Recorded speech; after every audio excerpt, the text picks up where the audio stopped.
После того, как франшиза «Елки» заработала в российском прокате около $100 миллионов, другие киноделы не смогли обойти тему альманахов. И кроме «Страны чудес» состоялась премьера отечественной версии фильма «Плохой Санта». Премьера состоялась, конечно же, под Новый год.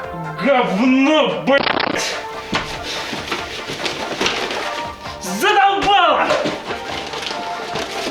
Задолбало! Задолбало! 尽头，真是好的消息。温暖的春风就要吹醒大地。恭喜恭喜恭喜你呀！恭喜恭喜恭喜你！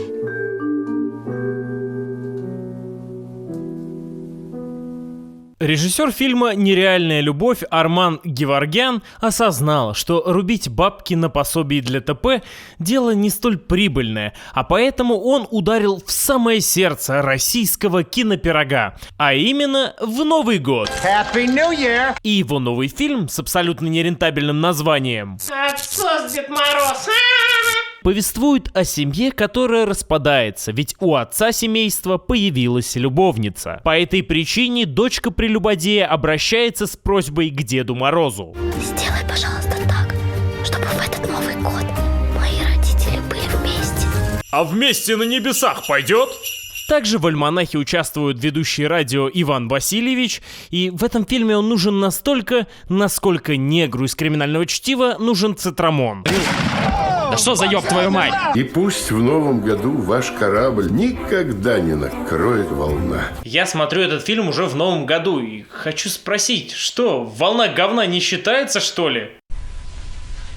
I don't know. Центром же фильма является современный Остап Бендер, соединенный с плохим Сантой. Вор по фамилии Мышкин. Он занимается таки тем, что в образе еврея разводит какого-то политика. Уникальная чистота, размер и цвет камней.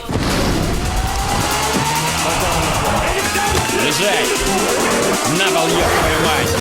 Разводит не столь круто, но зато с унижением. Ну а охоту за мошенником ведут бравые полисмены Леха и китаец. Китаец? Как-то грубовато, может он казах? А нет, действительно китаец. Лежать! Ты кто? Я полицейский оперативник! Ты заезжен! Юки вверх! Лежать! Когда мы снимали этот фильм, я подумал, что нужно прикрыть немного шуток про узкоглазых, но потом не стал, ибо вспомнил, они же и так все видят немного прикрыто! Вора в итоге хватают, а нас знакомят с еще одним персонажем. А именно с Егором, который подкатывает к продавщице в ГУМе. Продавщицу зовут Настя, и влечение Егора может погасить лишь маленький покупатель. Малыш, чем тебе помочь? Себе помоги, короту стазада. Нельзя бить людей по яйцам, мудила! Я тебе сейчас подарками завалю! Ну, как я тебе? О, Господи, ты ударил маленького ребенка. Раздевайся. Почти слоника! Дети! Вы звери! Я тоже хочу ногой в живот! Я тоже хочу ногой в живот? Тоже хочу ногой в живот! Детишки, сегодня можно ногой в живот! Избиение продолжается в ускоренном варианте, ведь все смешнее в ускоренном варианте. А потом нам показывают, как ворюгу Мышкина ведут не в участок, не в КПЗ, а сразу в суд. Правосудие настигнет каждого, что бы мы ни делали. Я русский язык знаю хорошо. Это слышно. Я русские стихи люблю. Я узнал, что у меня есть огромная семья. А вы знаете, что художникам боди-арта, которые рисуют на китайцах, нужно на один цвет меньше? Дошло? И даже русские фамилии себе взял. Ух ты. Пушкин. Пушкин. Не, Пушкин. Ай да сукин сын. Я надеюсь, в фильме будет Дантес, который выстрелом в сейку бедра и зевот прервет этот поток юморесок. Я слышала, такая писателя была. Русская писательница. Судебные чины просят подождать 10 минут, дабы еще немножко побухать под шансон. Да здравствует самый гурманный суп мира! Всем встать, тост идет! Что здесь происходит? Это какая-то глупая шутка? Ну а так как пойман матерый рецидивист, Леха оставляет его на попечительство напарника-дебила. Genius! К слову, в этом же суде разводятся родители Светы. Вы можете разводиться. Да-да, конечно. Спасибо большое. С удовольствием. Пап, почему ты не можешь вернуться? Мы что, никогда теперь не будем вместе? Я же думала, это совсем ненадолго. Моя сука, с первого раза все. С первого раза. Талантище. Я бы попросил еще дублик. А я бы попросил хлебало немного сомкнуть. Я отец этой девочки и продюсер всей этой вашей параши, сука. Так что хлебало на 0 и продолжай. Пока стоп не сказали, сука. На самом деле это все просто шутки. Да, действительно, девочка дочь продюсера, но в фильм она попала из-за таланта. Таланта делать фотоколлажи с родителями ВКонтакте, конечно. Это невероятно! Родители уходят в зал и просят посмотреть за девочкой местную работницу. Но той гораздо важнее потрещать по телефону с подругой из ГУМа. Девочка, а ты можешь вот здесь с Дедом Морозом посидеть пока? А я сейчас приду.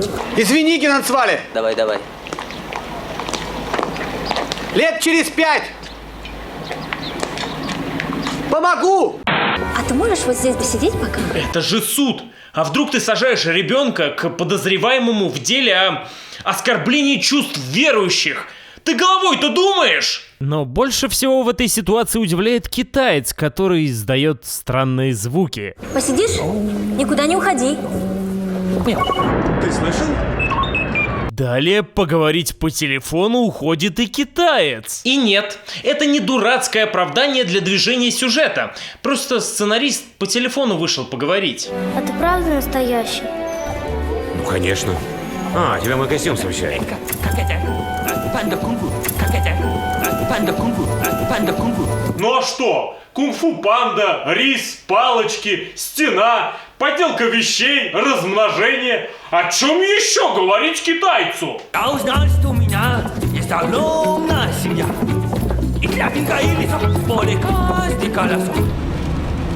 Зря вы так. Пока мать с отцом девочки устраивают очередные срачи, нам представляют нового персонажа. Я играю обычную какую-то московскую телочку. Кстати, это был фрагмент передачи «Культ просвет». Просветили, ёпта! Эта тёлочка и стала причиной развода в семье Светы. Чем не похвастаться, тёлочка просто не могла.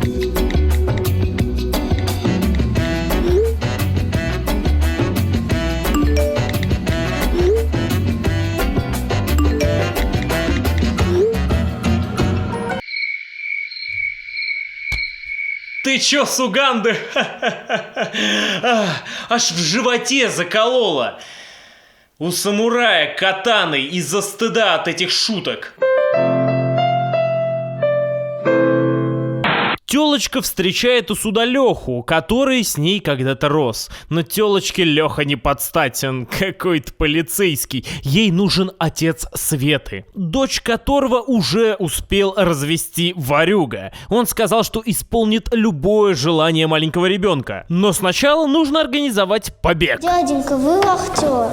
Я маму потеряла. Сидела в уголке, играла. Ты играешь так плохо, что лично я бы не поверил в твою способность играть в обычные игрушки. Барахло-разводка. Она ребенок, сука.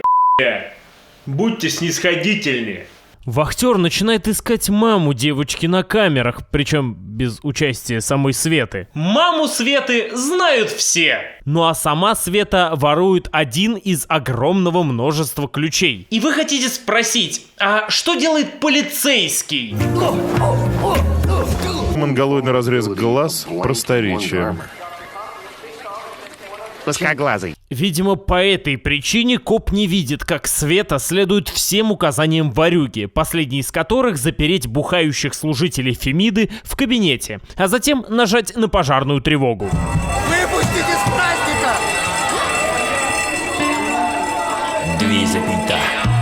я кунг-фу срабатываю.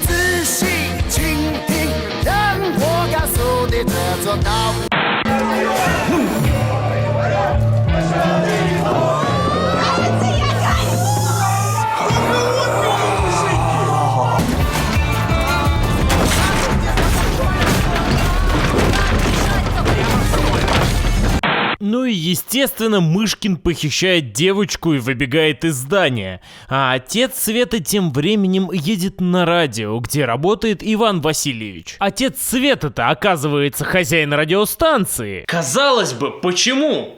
Чтобы связать истории? Проебался. Кино про авторадио. Именно такая идея пришла в голову создателям фильма «Все сбудется». И естественно, это влияет на сюжет. Такое радио не победить на международном уровне ну просто не могло. В славном городе Лас-Вегас я собираюсь получить премию «Радио Лидер Award». Друзья, случилось! Самое главное в мире радиопремия будет у нас! Мы были неподалеку от Барстоу, на краю пустыни, когда подействовали наркотики. Постоянно в туре поезда, аэропорты. Мое решение Тантум Верде Форте. Сильное средство, даже сильнее цунами. Это тот случай, когда можно доверять рекламе. Это Тантум Верде Форте. Это был Тимати со своим новым хитом на Авторадио. Меня колотят. Может, ты поведешь? Ну а Ивана Васильевича, человека с повышенным содержанием ЧСВ в крови... Сейчас начнет благодарить меня за выдающийся вклад, а я в ответ ломовую шутку. Отец Светы решает заменить на молодого и резкого Аки Ситро Гарика. Ведь Васильевич староват и рейтинги падают. Хотите молодежный стиль? Будет вам молодежный. Рэпа могу. В натуре, братан, умрешь, хотя от супершоу Василий Чан-Чан-Чан. Вся стой, Васильич крутой. Ляснись, муски, станцевать могу. Вот это все зузу. Перебарывая жуткий приступ стыда, скажу одно. Увольняйте нахер дебила, что рейтинги радиостанции хочет поднять танцами. Васильевич истерит, ну а отец Светы до сих пор не в курсе, что его дочурка шляется с уголовником, который между делом гопает малютку на телефон и предлагает всякое. Да что с этим делать будем? Не знаю. Придется отпилить кисти рук. Отпилить? А это всего лишь мясо и кости. И что ты без рук будешь делать? Российское кино? Ну уж нет. Уголовник приучивает девочку к воровству, а сам сливается. Видимо, ограбленный ребенок изжил собственный ресурс. И это не очень хорошо для самого ребенка, ведь Света в поисках уголовника во дворах сталкивается с взымающими мзду в самом центре Москвы. Опа! Кунявый! Кто у нас тут нарисовался? К нам пришла белочка папарацци? Нет, Дрич, это Софи Гном на помойке.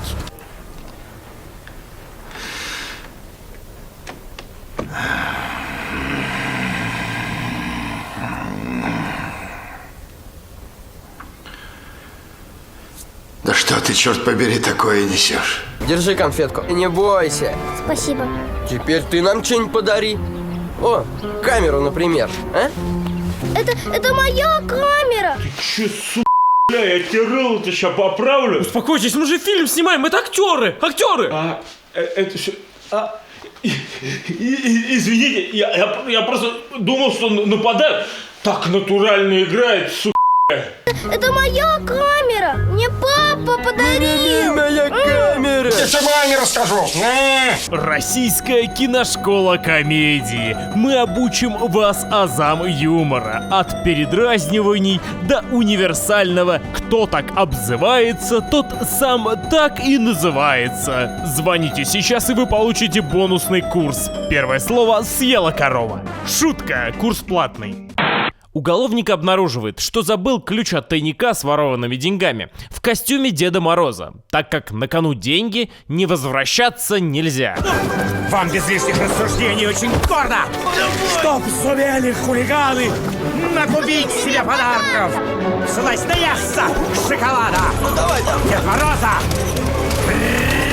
пригласить.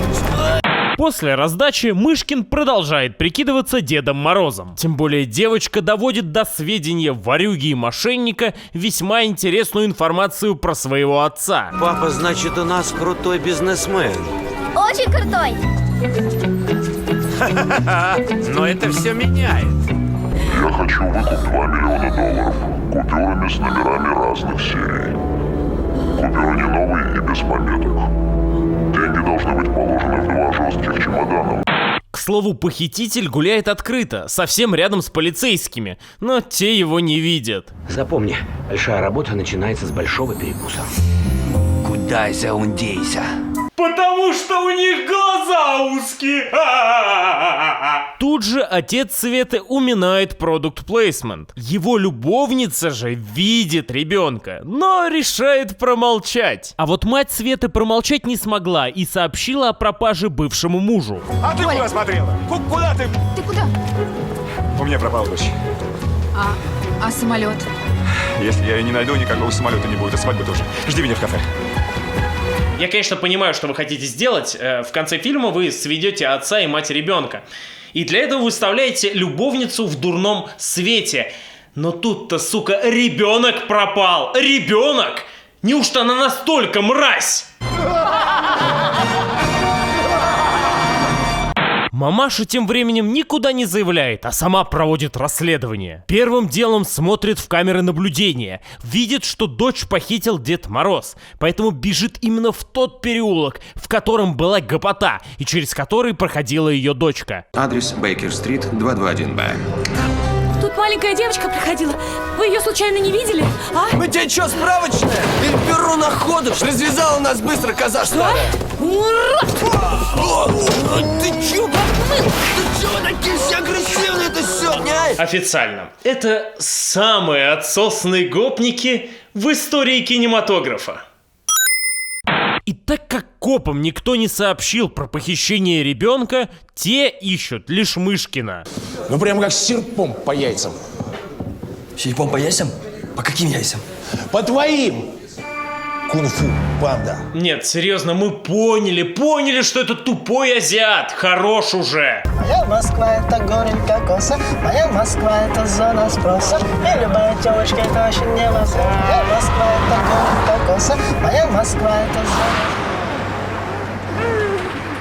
Он просто осел. Второй тупой азиат должен был появиться в сиквеле. Зачем вы нарушили устоявшиеся традиции? Ну а тем временем похититель звонит в дорогой ресторан, представляется фамилией обворованного в начале депутата, потом устраивается в прачечную этого ресторана, где ворует дорогой костюм и в котором он идет в зал. Чего? Ну, какая милая девочка, это ваша дочь? Подруга. Молодеют подруги депутатов. В контексте похищенного ребенка это звучит как минимум странно.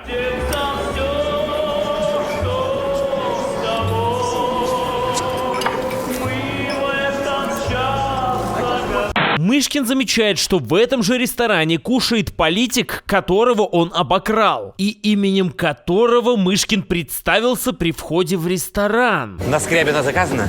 Лев Ильич, дорогой, мы вас ждем. Видишь, за соседним столиком настоящий месье Скрябин с супружницей. Поможешь мне его наказать? Наказать за что?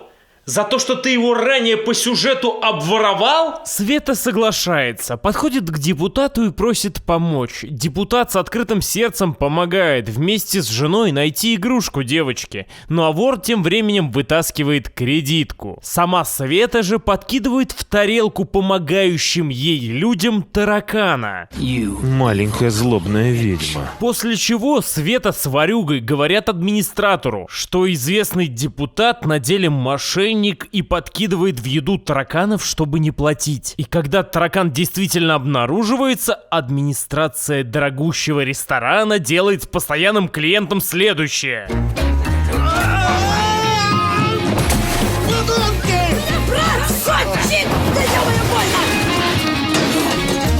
Так, смотри, слушай меня сюда, чтоб смешно было. Пусть бабу потом еще насилуют, сука, а мужика обоссывают. Новогодний дождик, сука. Хотя нет, наверное, с Аниной все-таки перебор. Давай просто помоем. Мой муж важный политик! Был важный, стал влажный. Был важный, стал влажный?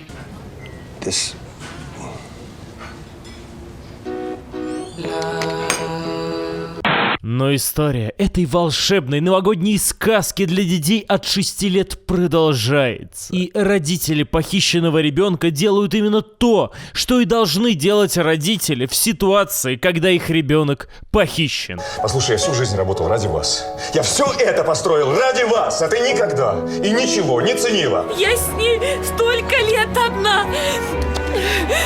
Пока ты на своей работе днями и ночами, пьянки, гулянки, пока ты со своей любовницей развлекался, и после этого ты говоришь, что я плохая мать. Так, подожди, уймись, у меня вторая линия. Да. Если выкупа завтра не будет, мы сначала отрезать пальцы, Да пошли вы в жопу, не до вас!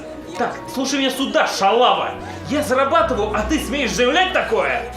На самом деле так и получается. Во всяком случае, мать из-за своего бугурта дочку не видит. Если в супе у тебя оказался таракан... Будь умнее и не ходи в азиатский ресторан.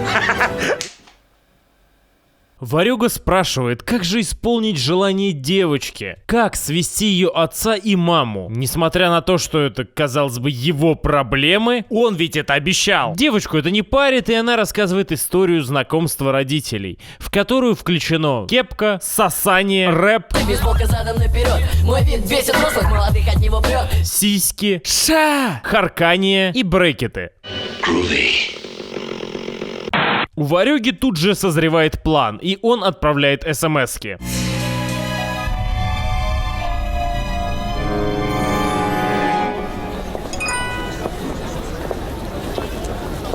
Ведь, как говорят киднеперы, ничто так не объединяет родителей, как требование выкупа за их ребенка. Параллельно с этим Васильевич ведет свой последний эфир на пару с преемником. И ей-богу, если радио, которое пиарится этим фильмом, действительно крутит подобный шоу, то лучше слушать звук лопающейся от железной спицы перепонки, чем более минуты терпеть такие пошутейки. И наше знакомство транслировали в прямом эфире на весь Советский Союз. Глобальный исторический прорыв для всего СССР.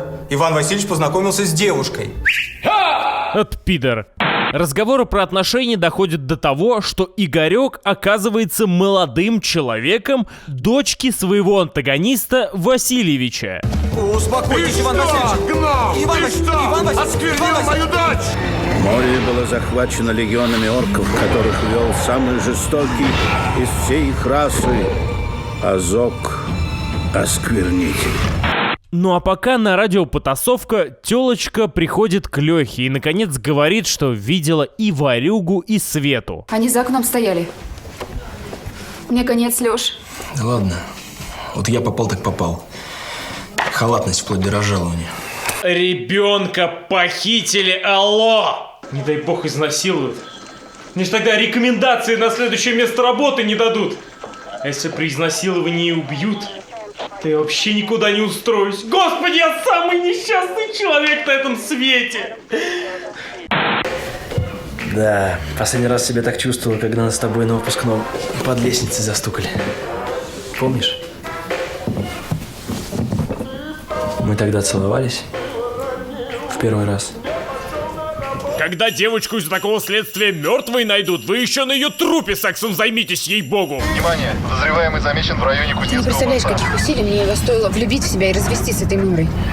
Леш, мне нужна эта девочка. Ну если ты усилия прилагала, чтобы жопу свою пристроить, тогда есть смысл искать похищенного ребенка, да. В этом фильме все паскуды или нормальные люди остались. Я сетку, я яйца, поняли?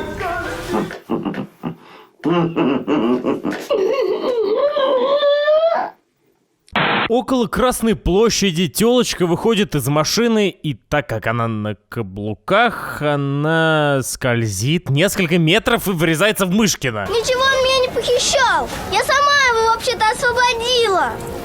Ты все разрушила.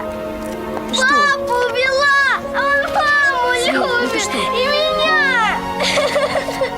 Сейчас очень важный для сюжета момент, и она действительно очень плохо сыграла. Давайте попробуем второй дубль, ведь нам нужно донести до зрителя, что... Ой, я тебя перебил? Пожалуйста, продолжай. Сука, я тут решаю, плохо она сыграла. Приступай к следующей сцене. Снимать кино надо, а не музыку слушать. Это звуковик наш, вы что, с ума сошли?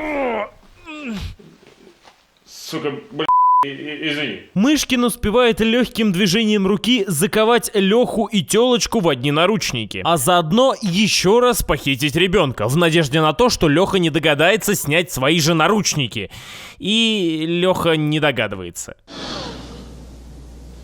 Stupid! You're so stupid! Господи, какая я дура. Это да. Что я говорю, что делаю? Я же раньше такой, Леш, не была. Не была. Ребенка во второй раз похитили. Может, ты засунешь свои самокопания в логово Леми Винкса? Леми Винкс, нет!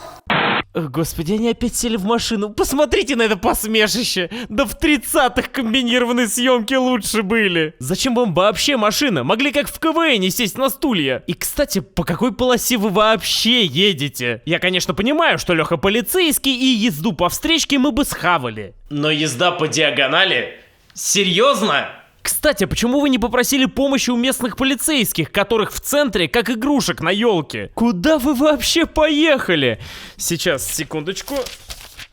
Герои закованные поехали в офис Светиного отца, чтобы попросить помощи?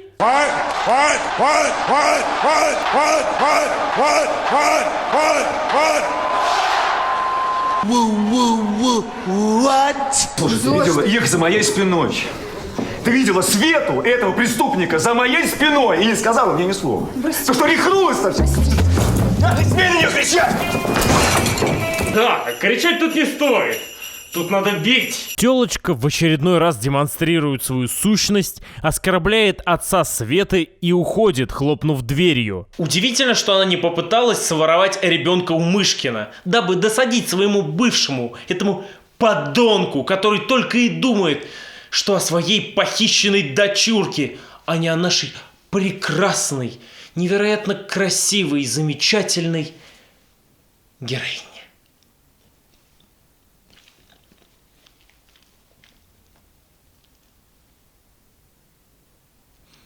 Помните историю про подкаты Егора к Насте? Так вот, о ней решают вспомнить и создатели. Егор снимает свой костюм и оказывается актером, что бесконечное время играет в великовозрастного дебила в елках. Он просит совета у подруги Насти, которая явно неровно дышит, к герою. Последняя объясняет, как подкатить к Насте красиво. От роста и сверкая словно лед, для тебя зажгутся звезды.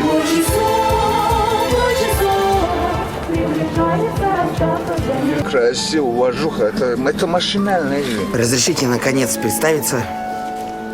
Егор Федорович, я прошу руки сердца вашего. Пошел ты нахер, козел! По той причине, что в эту же секунду звонит Гарик с радио и просит того же самого у Насти. Мало кто знает, но благодаря подобному же идиотскому стечению обстоятельств все причастные к этому фильму попали в кинематограф. Пап, я знаю, что должна была тебе сказать про Гарика. Что мне было делать, если это настоящая любовь?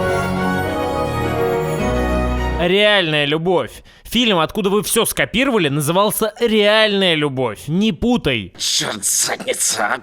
Горе-копы отправляются к месту выкупа похищенной. На этот раз со спецназом. Но отец Светы их опережает и оказывается первым. Извращенец! Женщина, аккуратнее, там извращенец!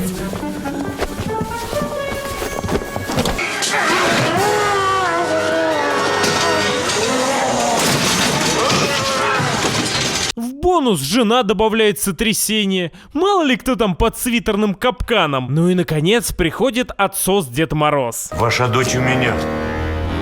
Бабки принес? Кто-то может сказать: Евген, ты обычно докапываешься до всех мелочей в фильме, но здесь не прозвучал вопрос. А почему ни герои, ни администрация магазина не вызвали полицию? Я сютку, я яйца понял.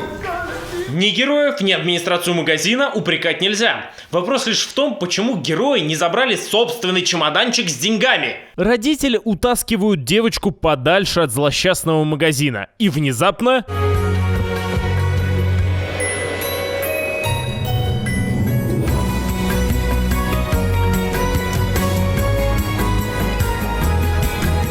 Его же вырубили в магазинчике на 2-м этаже. Хотя тут герои по диагонали ездят. Стоит ли удивляться порталам в ГУМе? Самое забавное, что родители Светы с нихера объединяются, и девочка вновь становится вне поля зрения. Хотя, казалось бы, ребенка только что похищали целых 2 раза. Некоторые люди просто, блять, тупые. Давай, давай. Стоять! Ну что, Мышкин? Вот твой Пушкин.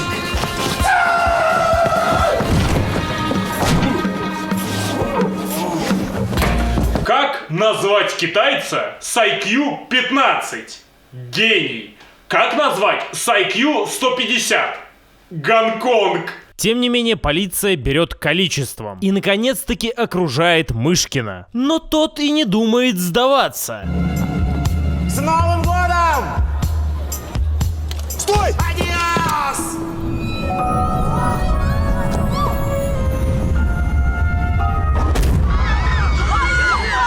Ну, или как-то так. На самом деле, к Мышкину зачем-то подбегают Деды Морозы и поглощают его.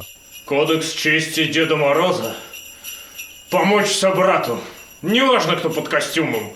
Вор, похититель детей, педофил. Кодекс превыше всего. Пофигизм создателей доходит до того, что под конец забивается даже на дубляж. Но если вы схавали все эти сюжетные ходы, разве вам есть дело до дубляжа? Как говорил один мой старый приятель, правда, сейчас я слышал, что его разыскивает Интерпол. Ладно, и так сойдет. В общем, Василич, не попадая в собственные губы, подводит к тому, что нужно хотеть и верить, что все мы станем счастливыми. Как это относится к предыдущим историям, не особо понятно. Как и непонятно в целом история Егора. Тот, что подкатывал к продавщице в магазине. Отвергнутый он одиноко сидит на скамейке. К нему подваливает подруга Насти с бутылкой и говорит, мол, давай тусанем. А большего мне и не надо. Куда гоним? Купим тыкву, сделаем карету, устроим бал. Как Новый год встретишь, так потом и расхлебывай. И не важно, что он влюблен, а мечта где-то там. Важно, что сейчас кто-то дает. А большего мне и не надо. Ну что, мне обосраться, что ли, а? А большего мне и не надо. Ржавчина, конечно, не золото, но больше ему и не надо. Всегда есть формула, при которой будут счастливы все. Да и знаете, не важно, что весь фильм мать и отец друг друга ненавидели. Да и даже после примирения вкидывают хамство по отношению друг к другу. Господи, какой же я дурак, что все это с нами произошло. Вот это точно. Все равно, ведь у создателей есть какая-то формула диэтиламида лизергиновой кислоты, а поэтому все счастливы. Пап, мам, а мы теперь всегда будем вместе? Ну, конечно. Всегда? Да. Идем. Пойдем. Хэппи-энд! И даже после того, как батя вспоминает, что забыл тогда чемодан, и Мышкин успел его обчистить, все равно. Хэппи-энд! Как я вас люблю. Ну, Цветуш. Ложь. Наглая ложь. С Новым годом всех! Ну что, на сегодня все закончено? Как собираешься исправлять?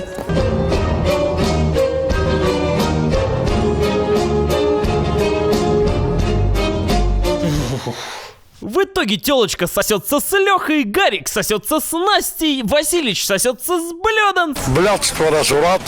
Новый год. А заканчивается фильм эпилогом, в котором Мышкин не успевает перевести ворованные деньги. Объект захвачен. Готовься принимать груз. Ну что, Мышкин, поймал тебя Пушкин, спали с ним.